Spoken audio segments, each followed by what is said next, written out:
Bem, meus amigos, uma boa noite para todos. Que a paz do nosso Mestre Jesus, aquele Mestre que é uma seta que conduz a nossa vida, esteja desperto em nosso interior do nosso ser, do nosso coração, né? A parte mais importante, que não é coração físico. O coração é aquilo que é de mais importante do nosso ser, é o Espírito. Hoje eu estava vindo para cá até pensando, né? Vamos abordar o tema, e a data de hoje é 3 de outubro, não é isso? Estamos no mês de outubro, é um mês especial para todos nós. Começamos ontem é dia de Gandhi. Hoje, coisa interessante, né? É o dia do nosso querido codificador da doutrina espírita, nascimento do nosso querido Allan Kardec. Não vou dizer Allan Kardec, nascimento do professor Rivai. Allan Kardec, eu diria, teria nascido em 18 de abril de 1857, com o surgimento do Livro dos Espíritos. Não é isso? Ali é que surgiu Allan Kardec. Aliás, no dia de lançamento desse livro, ele não se chamaria o Livro dos Espíritos, seria a Religião dos Espíritos. Aí o bicho ia pegar, né? Ele mudou o nome do livro um pouquinho antes, sobre orientação espiritual, né? O seu espírito protetor imediato, Zetir, mude esse nome, não vai dar certo. Religião vai ter briga. Então ele mudou para o livro de quem? Dos Espíritos, não era dele. Era 2 espíritos e tratava 2 espíritos. Interessante, não colocou o seu nome, Hippolyte Léon Denis Rivai, colocou o nome de uma reencarnação anterior, também inspirado pelo plano espiritual, Allan Kardec. E é interessante, eu gosto muito de estudar nome. Por exemplo, meu nome Stênio, ele representa o quê? Nome é a essência nossa mais íntima, manifestada externamente. Nome é isso. Manifestação externa da tua essência. A minha é teimoso, ó. Stênio é duro. Teimoso. Observe que nós vivemos num mundo dual. Tem sempre o lado positivo e o lado negativo. Negativo é essa teimosia. E qual é o positivo? Duro na queda. Persistência.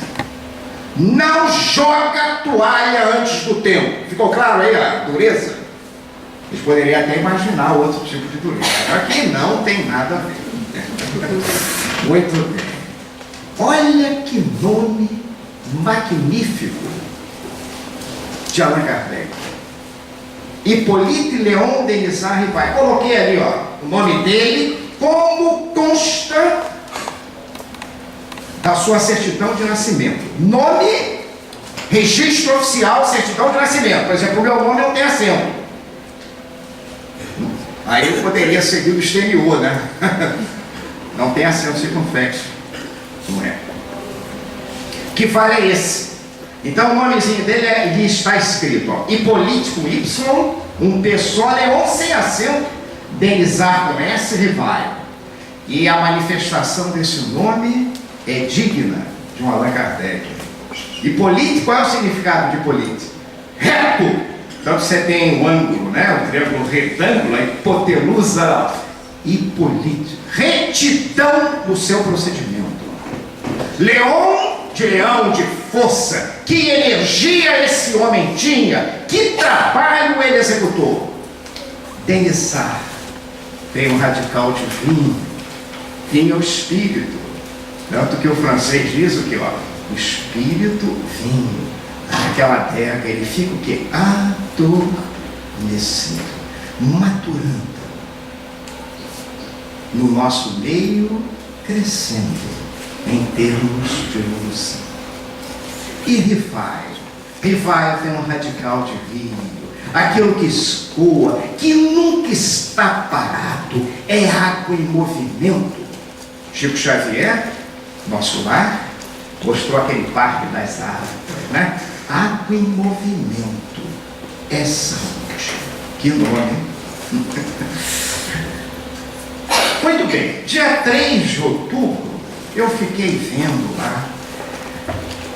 Também é o dia que aquele lápis mediúnico, tão bendito do Chico Xavier, lá naquele centro tão simples, tão humilde de Uberaba, Grupo Espírita da Prece, ele recebeu do nosso querido Bezerra a oração de Maria, a oração da Benta Mãe, Ave Maria, cheia de graça.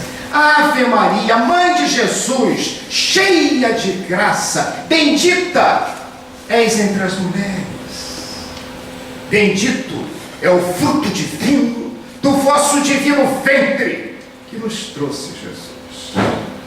Assim seja, com Jesus, por Jesus. Bezerra. Assinou Bezerra.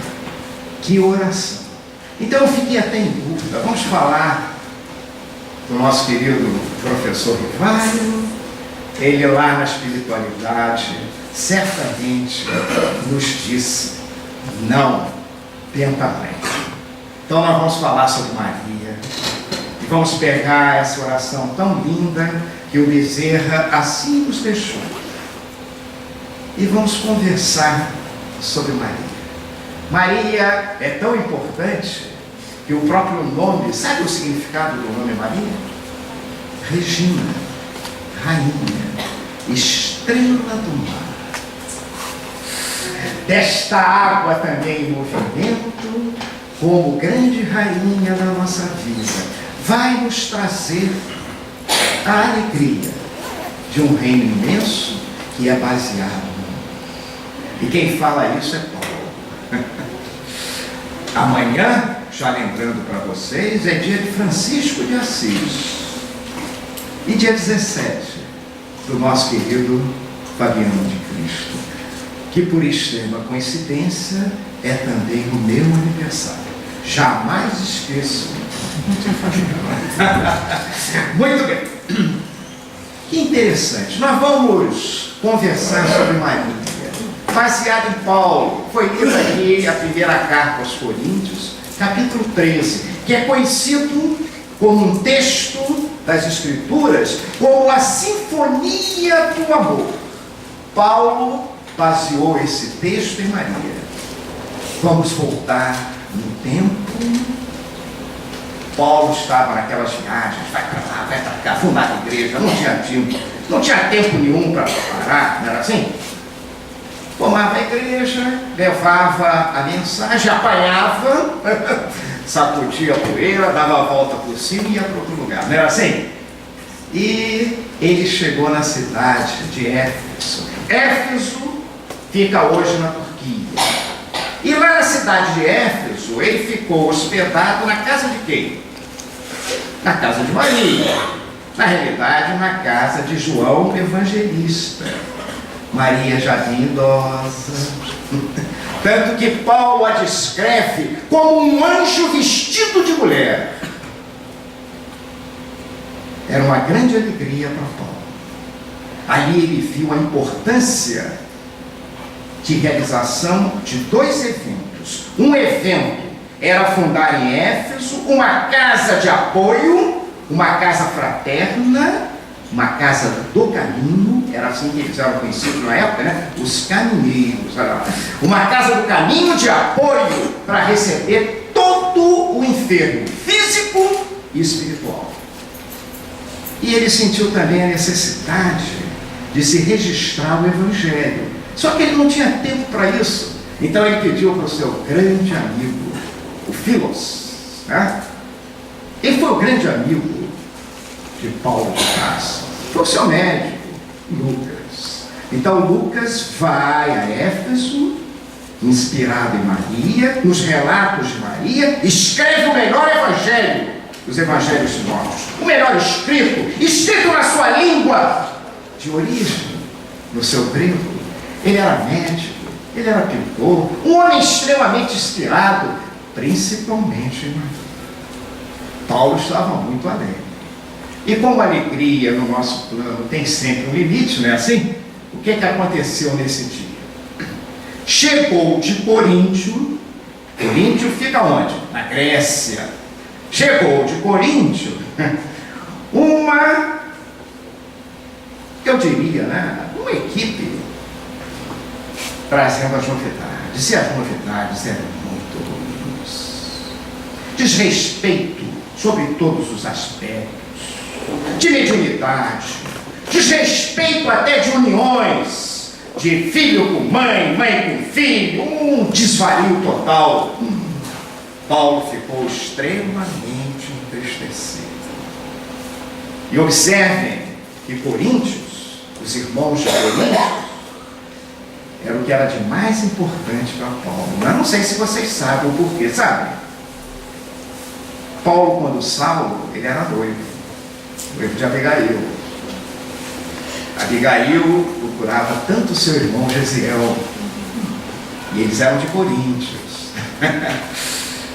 Só que o seu irmão tinha sido aprisionado, foi para as galeras, saiu de lá, fugiu, etc. Depois mudaram o nome dele, porque ele mudou o nome para Estevão.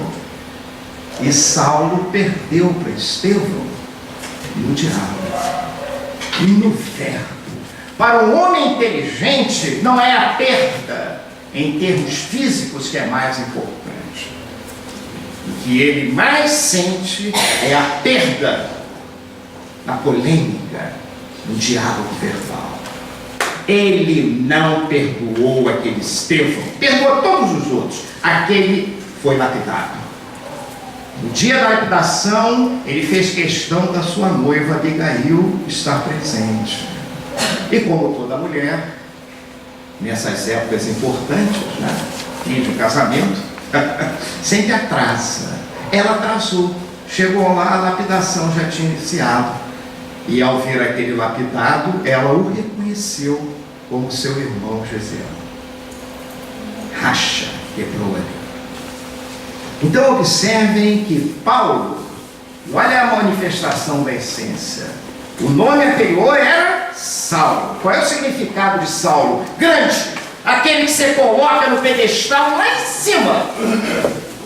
Para ter o seu despertar espiritual, só tem um jeito, ó. Cai do cavalo, cai do pedestal, fica cego, porque esta visão mais importante não é externa, é a visão do seu próprio interior. Não busque lá fora, busque aqui dentro. Não estou lá nem acolá, estou dentro de vós. Então observe que isso é muito comum na nossa vida. Aqueles a quem nós mais dedicamos, mais trabalhamos, mais buscamos em termos de crescimento, nem sempre dão aquela resposta favorável.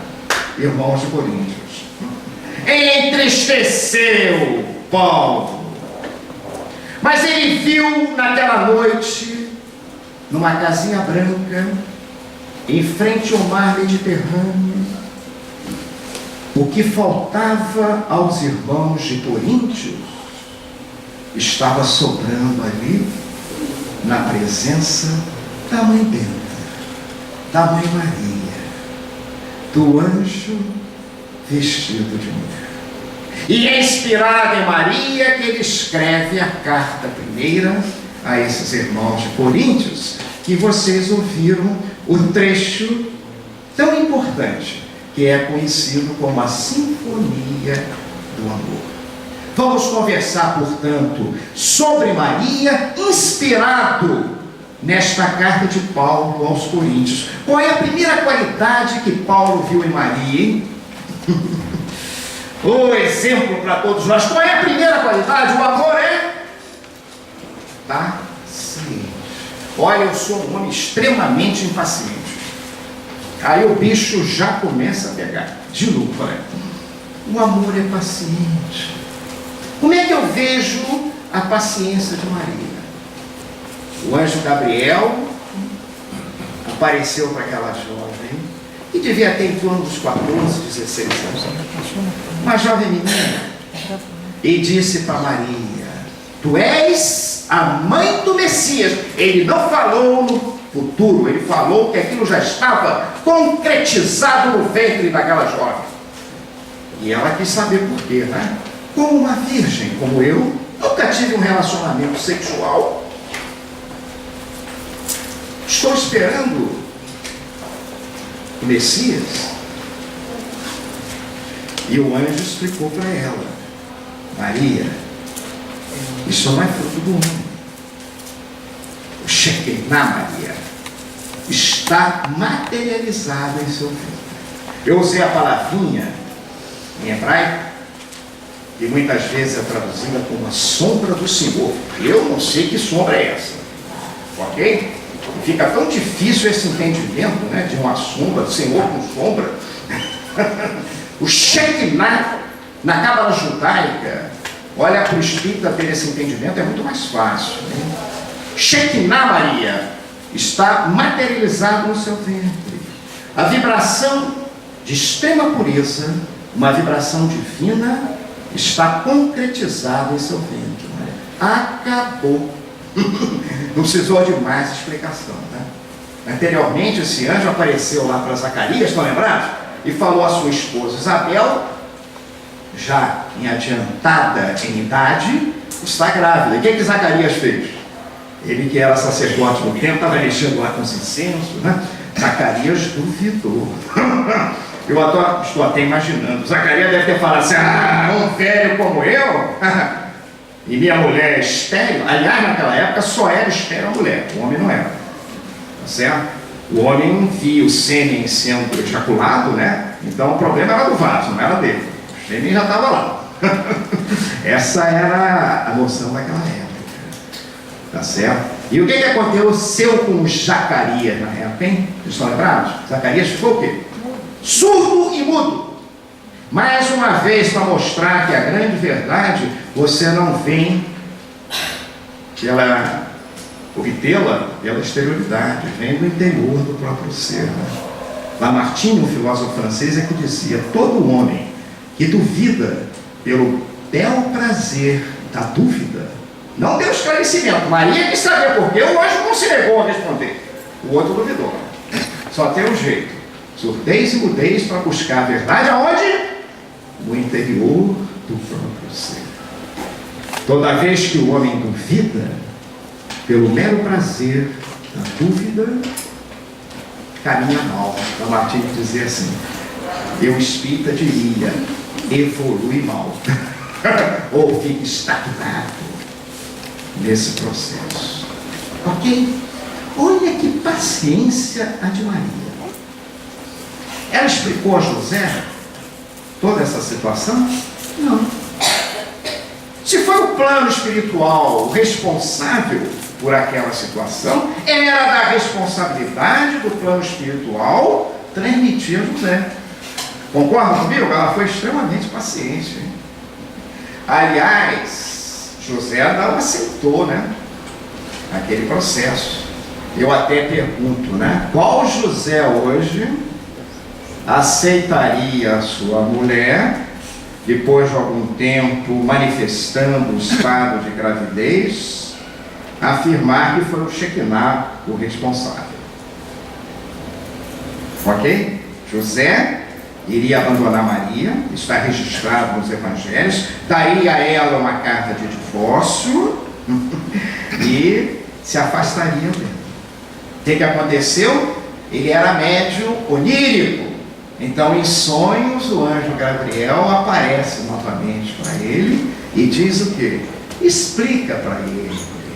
E ele aceita Maria em sua casa.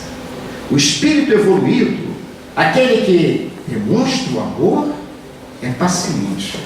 É paciente não só nos momentos importantes e felizes da vida, mas é paciente também nos momentos da dor. É assim que eu mostro se eu sou evoluído. Se nesses momentos difíceis da minha vida eu demonstrar o devido equilíbrio. Graças a Deus. Segunda palavrinha tão importante, baseada em Maria, né? O que Paulo viu? O amor é benigno. Ele tem pressa de fazer o bem.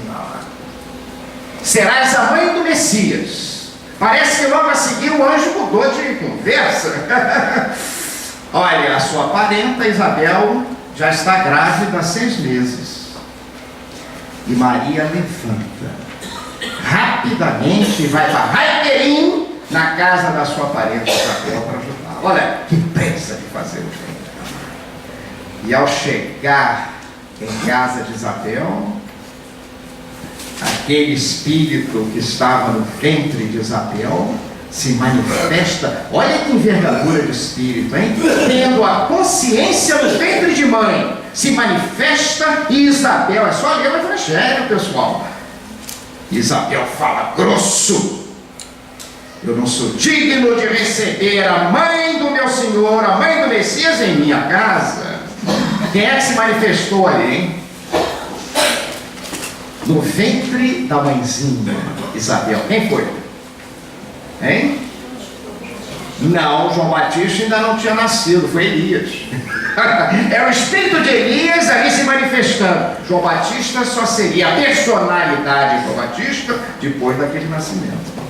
Então Elias, em fase de João Batista, mantendo a plenitude da sua consciência, reconhece: Maria tinha acabado do anjo dizer que ela estava grávida. Você não reconhece a gravidez de uma mulher com a distância de Nazaré até Raiquerim, porque menos uma semana de viagem.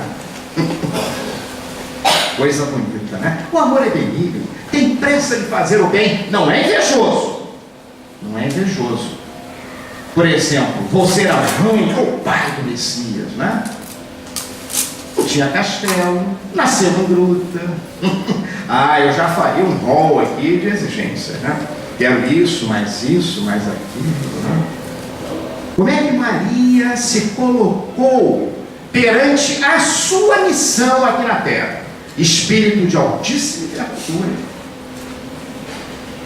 Eis aqui a escrava do Senhor.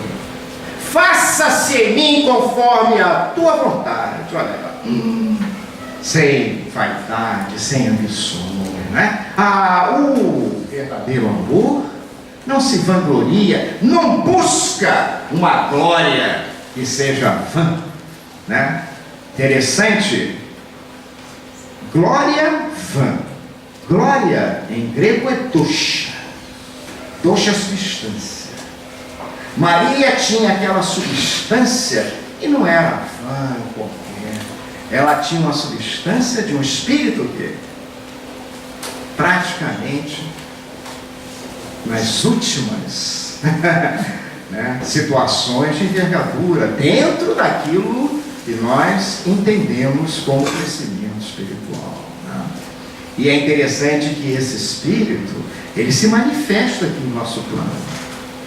Só para vocês terem uma ideia, no final de 1984, Chico foi a São Paulo. Chico era danado, né? Aquela conversinha dele de bom mineiro. E ele procurou um distrito policial, porque tinha uns amigos lá espíritas, convidaram ele. E dentro daquele distrito policial, tinha um profissional que fazia retrato falado. Hoje nós temos a internet aí, não sei se vocês já viram, os retratos falados hoje tem uma qualidade, você vê o sujeito lá. Antigamente isso era feito por um verdadeiro artista, ele montava um quadro. Então foram mais de 20 sessões, para vocês terem uma ideia. Como é que foi o processo? Emmanuel transmitia ao Chico, olha os transformadores aí, ó, né? E o Chico transmitia aquele delegado especializado em retrato falado para colocar no papel os traços de Maria, como Maria se manifesta em planos densos, em planos próximos ao do nosso planeta. Por exemplo, no Hospital Maria de Nazaré. Quem leu aquele livro, né, Memória de um Suicida, da Ivone, nós sabemos que esse hospital, ele é gerenciado pela Legião de Maria. Então é como Maria se manifesta nesse plano.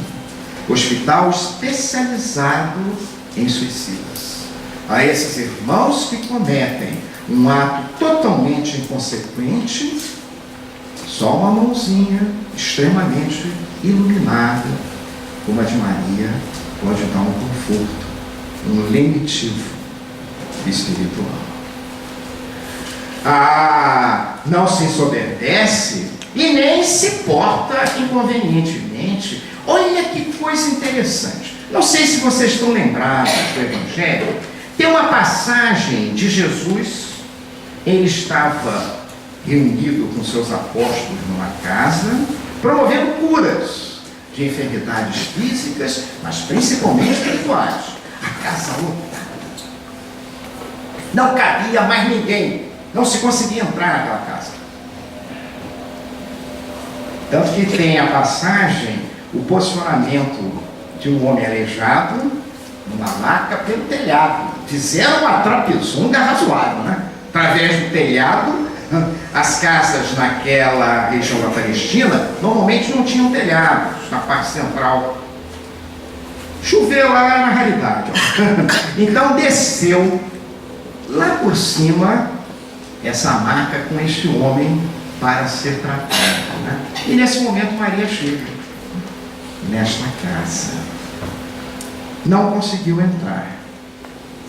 Ela manda um recado para o seu filho. Qual foi o recado que ela mandou?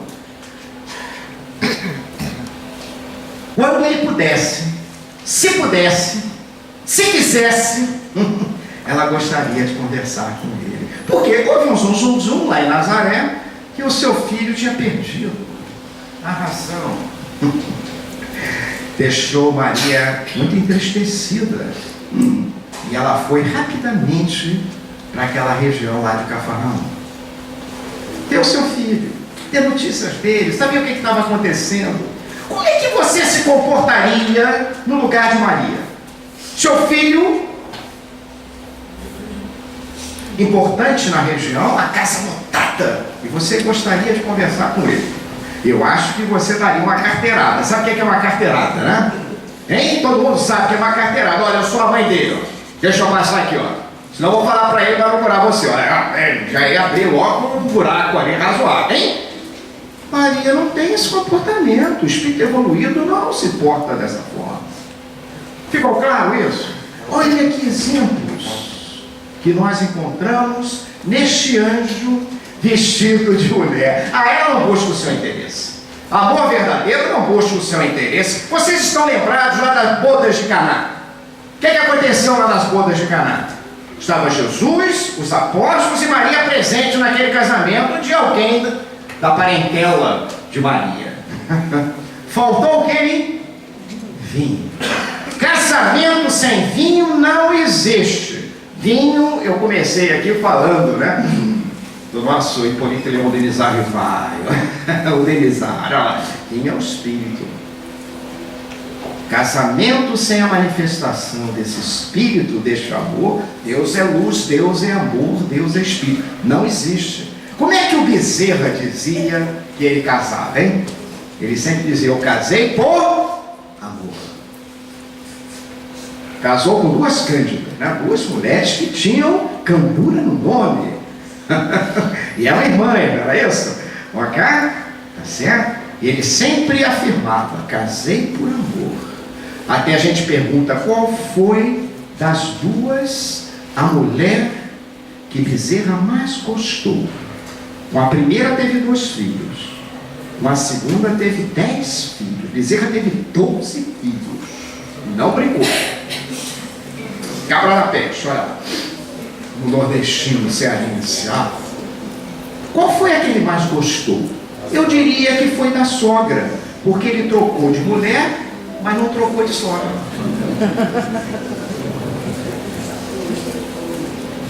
Esse é o Bezerra. Não é assim? É interessante. Faltou vinho, faltou espírito, faltou amor no casamento. Não se completa. Não se completa. É fundamental. Maria chega para Jesus e diz, faltou vinho. E a gente vê no texto das traduções evangélicas, às vezes um palavreado tão duro de Jesus como havia. Vocês já repararam? Nem lá no Evangelho, Boda de Caná, o texto é praticamente assim, eu vou falar de um jeitão, depois eu falo a mesma coisa de outro, tá? Está faltando vinho, meu filho. O que é que eu tenho a ver com isso, mulher?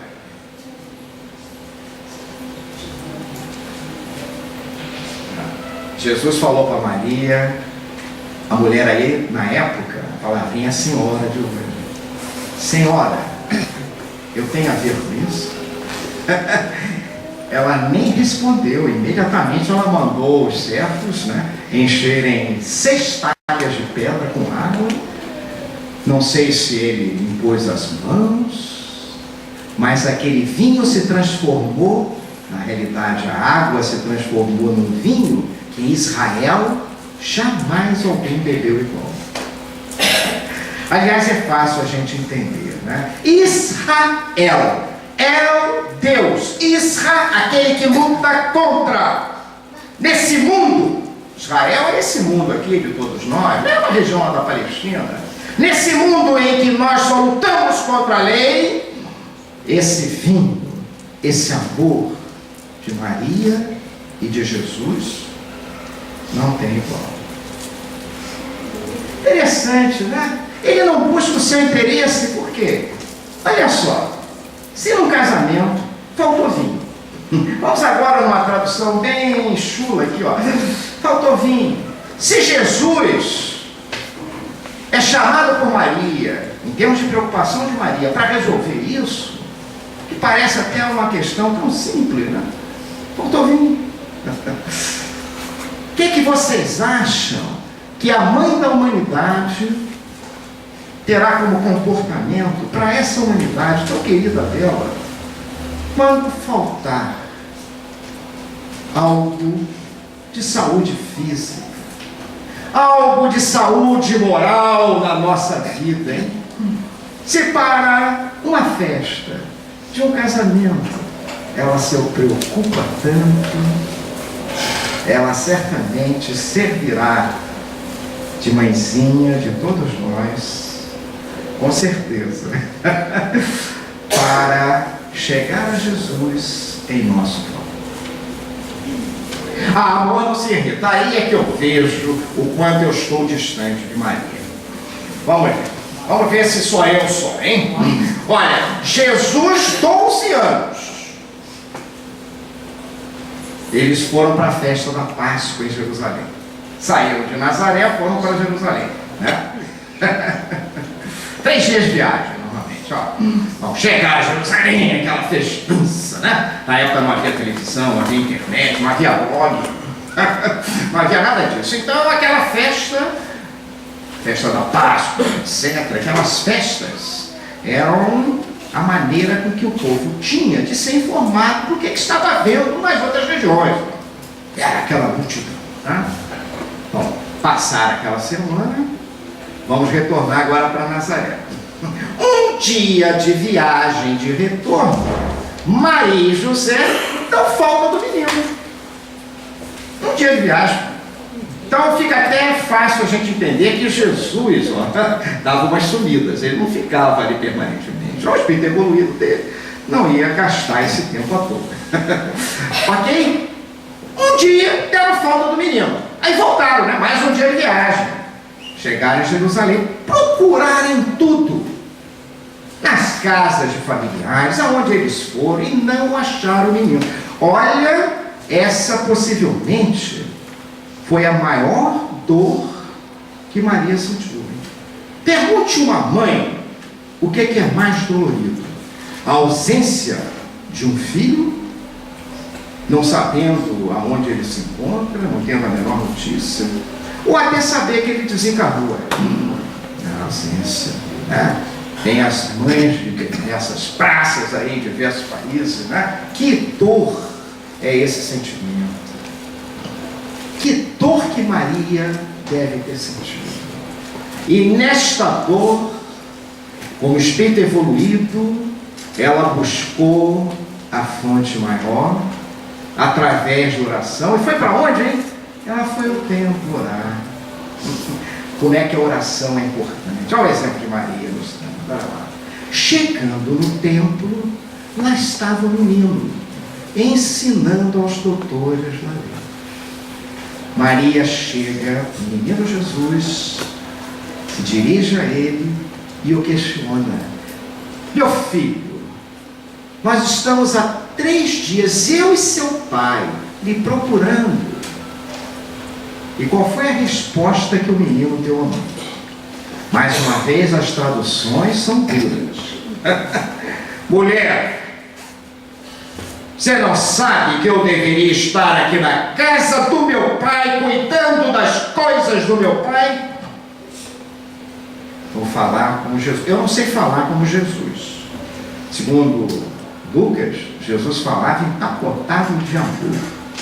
As palavrinhas de Jesus, hoje na física quântica, a gente sabe, são quantos de energia, de amor. São palavrinhas empacotadas de papel celofane cor de rosa. Tá? Eu não sei, mas possivelmente ele respondeu para a mãe: senhora, a senhora sabe que eu deveria estar na casa do meu pai, cuidando das coisas do meu pai. Não sabeis vós que sois templo de Deus e o Espírito de Deus habita em vós? Estou no templo. Olha, se eu chego depois de um dia de procura de um filho, agora comigo já é mais neto, né? Mas vamos imaginar um filho. Um dia de procura lá naquela cidade, mais um dia antes na caravana, 2 dias de procura, e mais outro dia lá até chegar lá no templo, e encontro um filho meu, e ele me responde dessa maneira: ah, o chinelo ia comer, a orelha ia, ou eu estou errado? O que vocês acham?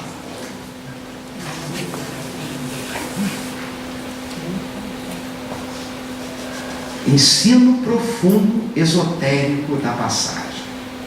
Toda vez que eu perco, não foi Jesus que se perdeu, tá certo? Maria como uma mente intuitiva e José como um intelecto, representando esse processo reencarnatório que eu estou. Toda vez que eu me afasto, que eu perco aquele Cristo imanente pequeno, mas já completo em toda a sua estrutura. Daí o 12, olha lá. Aqui na minha estrutura, completão. Toda vez que eu perco a sintonia com esse Cristo, que está crescendo na minha estrutura ainda pouco,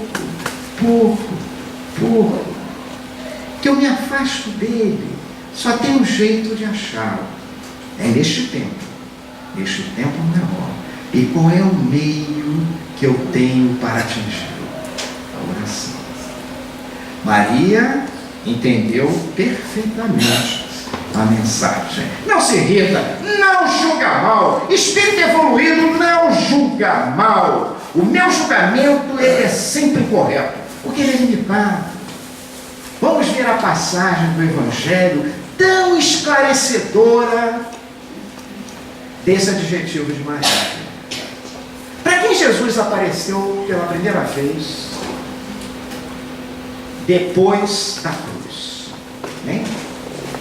Maria Madalena, lá naquele jardim. Então lembrados, apareceu para Madalena, e Madalena tinha ido lá procurar o seu mestre, pensou que fosse o jardineiro, não foi assim? Eu até imagino Madalena desesperada quando viu que era Jesus. Deve ter segurado, né? Tanto que Jesus, o registro do Evangelho, afirma: Madalena, não me toques. Aí já vem aquelas interpretações: o corpo dele ainda não estava com o espírito da envergadura de Jesus, governador desse planeta. Sai dessa, certo? Não perca tempo, Madalena. Não é se segura para cá, se ajoelhar. Não me toques no sentido, não perca tempo. Eles estão morrendo de medo lá numa casinha, não era assim? Os apóstolos estavam morrendo de medo, todo mundo trancafiado numa casa. Vai lá correndo dizer: há a ressurreição. E lá vai Madalena correndo para lá. Bate na portinha. Foi uma dificuldade danada para abrir aquela portinhola. E quando abriram, estavam com medo. Quem está batendo aí? Era para prender? Ir para a cruz? E quando viram que era Madalena, deixaram entrar. E quando ela disse que o Mestre Jesus estava vivo, ninguém acreditaram nela. Hein? O que vocês acham? Acreditar numa mulher? Mulher é naquela época era peça secundária, valia 50 ciclos de prata. Eu até calculei quanto valia 50 ciclos de prata, pegando na época o salário de um trabalhador, pegando o salário mínimo hoje, a $100. Na época poderia o homem ter quantas mulheres ele pudesse pagar. O preço de for era 50 ciclos de prata. $100 hoje dá o quê? R$180 e tal, para ter mais de umas 3 ou 4. Então era uma peça considerada supérflua, um preço baixo. Vai aparecer com uma mulher? Vai aparecer para quem? Para Pedro, ou para o seu discípulo amado, João, evangelista, ou para sua mãe? Vai aparecer com uma mulher, aparece para a mãe. E as escrituras registram que naquela casinha tinha alguém sentada lá no fundo. Isso está nos apócrifos. Quem era esse alguém? Maria. E Maria diz: entra, Madalena, senta aqui do meu lado. Eu sei que meu filho não está morto. Eu sei que meu filho vive. Senta aqui. Encosta a sua cabeça em meu ombro, em meu seio. Primeira vez que Madalena sentiu o colo de mãe. Madalena era órfã. Madalena era uma mulher extremamente inteligente, de família rica, ex-obsidiada, prostituta jamais. Ela era uma menina rebelde naquela época. Seria hoje considerada uma menina rebelde, nos padrões daquela época. Tinha nariz empinado, não recebia ordem. Eu tenho até uma filha, Carolina. Carolina tem nariz empinado. Todo mundo chama ela de cobra. É a cobrinha. Ela é o amor do pai. Entenderam? Madalena era assim. Primeira vez que Madalena teve o colo de mãe. Como eu sinto saudades do colo da minha mãe. Também de outubro, dia 1º, Dona Alda. Que saudade, Alda.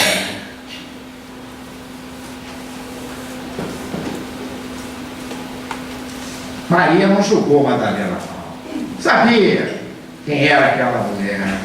Não se regozija com a injustiça. Isso é tão importante. Na hora em que Maria chega na casa de Isabel, aquele espírito Elias se manifesta, e ali Maria, depois de receber a notícia de Elias, mãe do Messias de novo, entrando naquela casa, Maria, ela transcreve desta para a humanidade o Magnificat. É uma oração tão linda. Vou tentar reduzi-la. Como diria Pedro Paulo, a descida dos ideais para o nosso entendimento nesse plano denso. Não sou eu que tiro lá dos pedestais o poderoso, é a mão de Deus. E é esta mão de Deus que eleva os humildes. Não sou eu. Nós temos esta maneira de agir, inclusive dizendo: eu perdoo. Só que eu não quero ver você mais na minha frente. Eu lhe perdoo, mas Deus vai fazer que você pague tudo aquilo que você fez a mim. Que tristeza.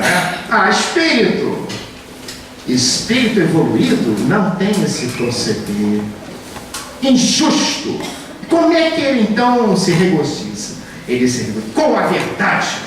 Isso é interessante. Nós começamos aqui, sobre a data de hoje, falando do nosso querido professor Rivaio, Allan Kardec. O que era a verdade para ele, hein?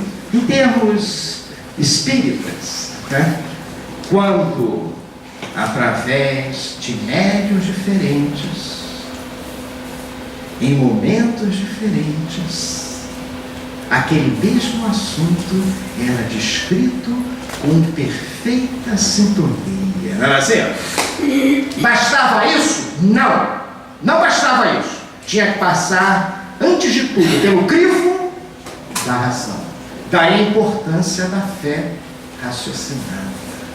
Nós espíritas temos este grande valor em nossa doutrina, na doutrina dos espíritos. Foram eles que assim nos ensinaram.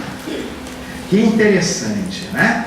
Verdade. Qual era a verdade? Que ela era a mãe de Messias. Se vocês repararem, o anjo falou isso para Maria. Quem mais falou isso para ela? Elias, no ventre da mãe Isabel, antes de se transformar em João Batista. Quem mais falou isso para ela? Os pastores, estão lembrados? Os pastores foram lá. Quem mais? Aqueles que apareceram com presentes. Quem eram eles, hein? Hein? Hein? Os reis magos. Não tem rei nenhum nessa história. Isso é coisa do homem. Tá certo? Nem eram 3. Tá? Isso é coisa do homem.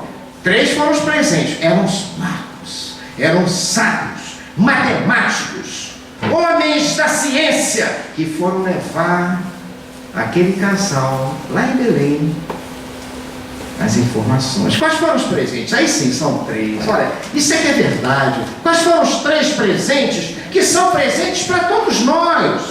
Que esse Cristo, nascendo na nossa estrutura, está nos trazendo. Quais foram os presentes? Vamos lá, para a gente treinar aqui. Qual foi o primeiro presente? Ouro, mostrando uma personalidade incorruptível. Você passar aqui na humanidade sem se corromper não é brincadeira, né? A gente vê exemplos tristes aqui em nosso país, né? Basta ligar a televisão. É polícia, é governo, é política. Só exemplos ruins nesse sentido. Você tem que ter uma personalidade incorrupta. Aliás, nós devemos praticar os nossos atos em sintonia com a lei, de maneira o quê? O que a mão direita faz, a esquerda não precisa saber. Vai chegar o momento que esta humanidade vai praticar o amor fraterno de Maria, de maneira natural, como se fosse instintivo. Hoje o homem de bem chama atenção, não é assim? Ah, o Chico é tão humilde, olha lá, o Chico é tão bom, não é assim, ó? Ué, aquilo lá é da natureza daquele espírito. Ele fazia aquilo o quê? Naturalmente. Coisa interessante, né? Isso é verdade. Qual foi o outro presente que ele nos deixou? O incenso. O incenso tem cheiro agradável. O incenso vai para baixo ou vai para cima? Vai para cima. É como se dissesse, é o processo evolutivo. Ele vai num crescente. Espírito evoluído, quando pensa, cheira bem. Se Sheila se manifestasse aqui, seria cor de rosa. Não é assim que eu sempre dizia? André Luiz, espírito atrasado quando pensa, cheira mal. E por último, qual foi o último presentinho que essa grande magia de um espírito luminoso nos deixa como registro? A mirra. O que é a mirra? Uma plantinha, você soca, faz em plástico, coloca para fechar ferida, para curar. É esse processo que, através de soca, não é brincadeira, deixa os ingênuos pensar que essa vida é vida de prazer. Não é. Nós estamos num mundo de provas e expiações. É mundo de trabalho. Aqui não é parque de diversão. Soca. Transforma-se em lenitivo para o seu semelhante. Meu paizinho querido, me dê este crescimento espiritual para aquele que se aproximar de mim sentir esta vibração. Quando a gente chega perto de um espírito evoluído, a gente deixa até de fazer perguntas. Vocês repararam? Quando se chegava perto do Chico, o pessoal vinha com uma série de...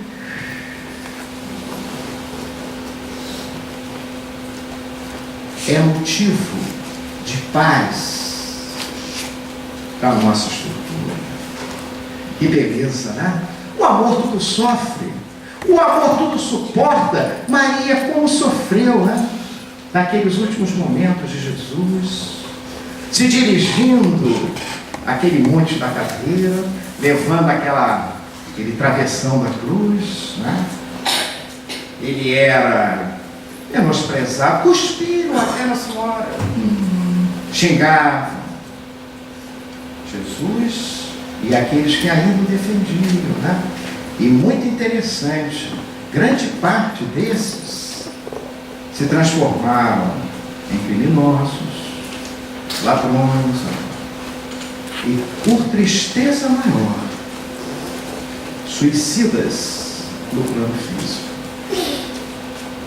E grande maioria foi socorrida no Hospital Maria de Nazaré. O amor tudo crê. Coisa interessante, né? Quantas vezes Jesus apareceu para Maria depois da cruz, hein? Quantas vezes?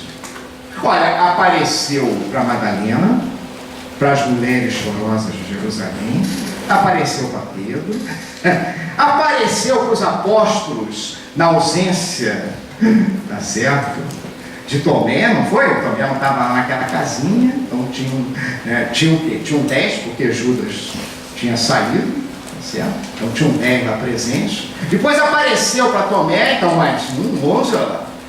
Depois apareceu lá, né, na estrada de Emaús.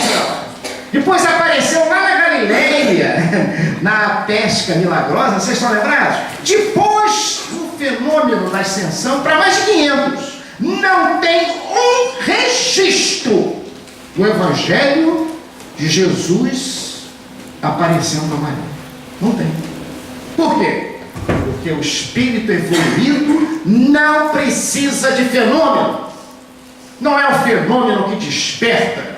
Nós é que gostamos de fenômeno. Quero um, depois eu quero mais outro, um mais importante. Ó. O espírito evoluído não precisa disso. Exemplo, Bezerra Espírita. O seu amigo Trifácios entregou a ele, médico, grande amigo, na tradução portuguesa do Livro dos Espíritos. E ele, do centro da cidade até a Tijuca, num bonde puxado a burros. Eu moro na Buda da Tijuca, ali que mudava o caminho, por esse nome do bairro, Buda. Tá? Ele folheou o Livro dos Espíritos. Tá? Ele não era tão extenso assim, né? Okay? E ele viu que ali não tinha novidade nenhuma para ele. Tudo que ele lia aqui, ó, ele primeiro relutou em ler. Será que eu vou ler esse negócio? Sou da Igreja Católica. Vocês comungaram. Mas também, se eu não ler, como é que eu vou ter um julgamento a respeito disso? E ele resolveu ler. E não viu novidade nenhuma. Tanto que ele disse, ao ler esse livro, eu sou espírita. Faço isso desde que nasci. Eu sou espírita de nascença. Grande dizer. Quem é que não tem o Livro dos Espíritos aqui presente, hein? Então, eu não sou Travassos, mas eu sou neto, bisneto de português também. Que você possa, ao ler esse livro, modificar o seu interior, transformar isso em energia. Isso é ser o verdadeiro espírito. O verdadeiro espírito não é que conhece essas perguntas. Você vai me perguntar qualquer pergunta aí que eu te respondo.